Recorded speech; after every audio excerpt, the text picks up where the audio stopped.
All right, so let me get this straight. It's okay.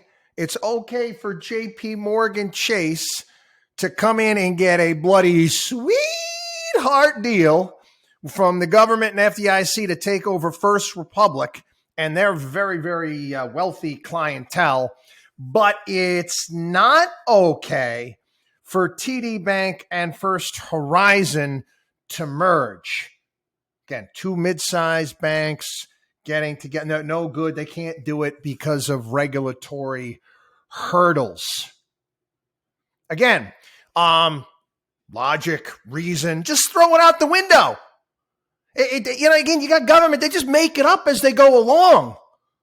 The funny thing is that we're supposed to be a nation of laws, not of men. Rule of law is supposed to preside. Again, you want to explain this to me? Regulators are not allowing TD Bank and First Horizon Bank, called off that merger. They called it off because of regulatory impediments.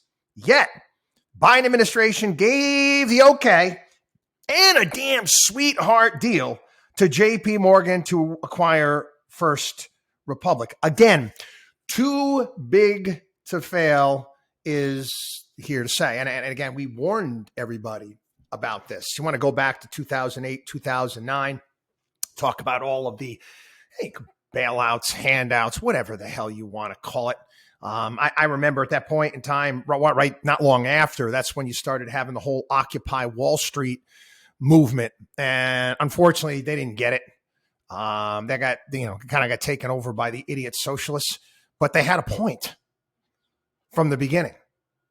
They had a point. And again, it goes to what we've talked for a long time. WatchDog on Wall Street, axis of evil, big business, politicians, and the media working hand in hand to further their own needs.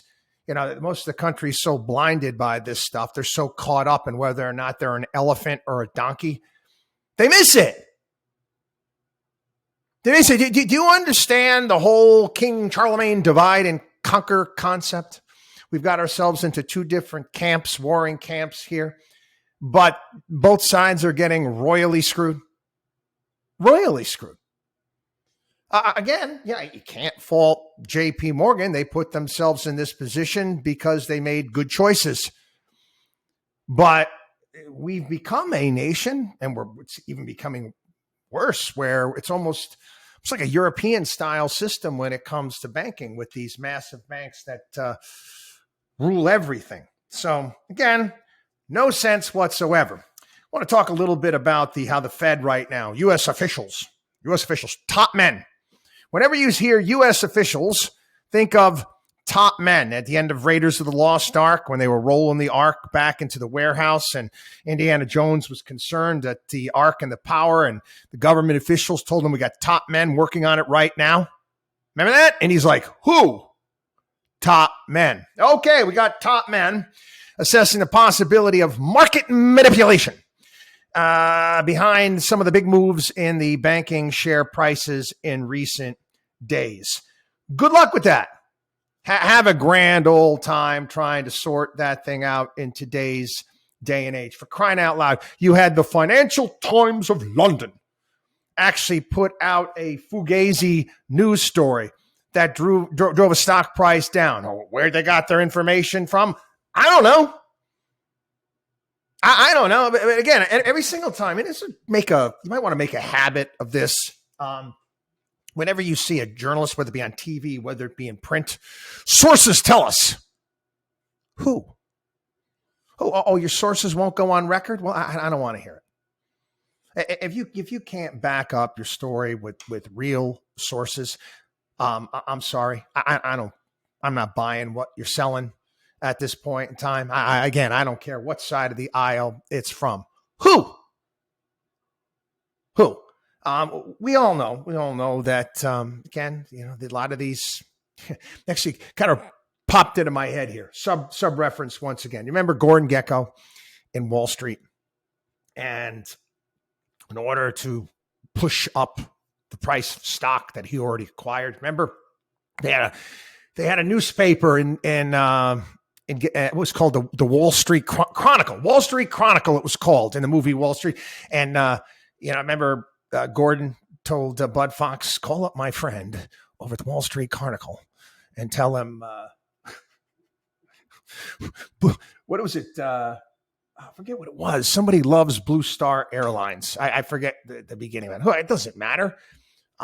This is nothing new. And in today's day and age with social media, it makes it a little bit easier to manipulate some of these things. We've got increased short selling activity and volatility in shares have drawn increasing scrutiny by federal and state officials, given strong fundamentals in the sector and sufficient capital levels. Okay. Again, part of the problem with banks is their stock price is an important part of the whole banking function. And I mentioned this yesterday.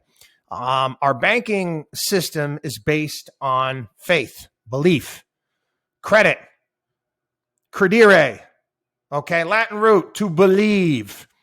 Do you recall, because I do, when one senator from the state of New York by the name of Chuck Schumer, that's 2008, he put a letter out and went public. It was concerning Indy Mac Bank and whether or not that bank was solvent, causing a run on the bank, and that bank went under. Again, belief. Right now, as of 11:45 a.m. on a Friday, timestamp today, regional banks are up, markets up, whatever. I still believe that there are more dominoes to fall. And the information that I'm getting in is be very, very careful. Very careful. Again, my advice to people that want to bottom feed to some degree in some of these regionals, do that with your speculative money. Okay, what does that mean? Do it with money that you can afford to lose. When I talk about investing like a multi-millionaire, when you get stories in the news, Ben Affleck lost X amount of money on this investment, and this one lost X amount of money on this investment. To them, that's money that they're going to just blow in the casino anyway. Okay, it's speculative money to them. It's not their serious money. You want to speculate on some of the stuff? Okay, be prepared to lose it. That's all. That's all. There's still a lot of uncertainty when it comes to that sector. WatchDog on WallStreet.com.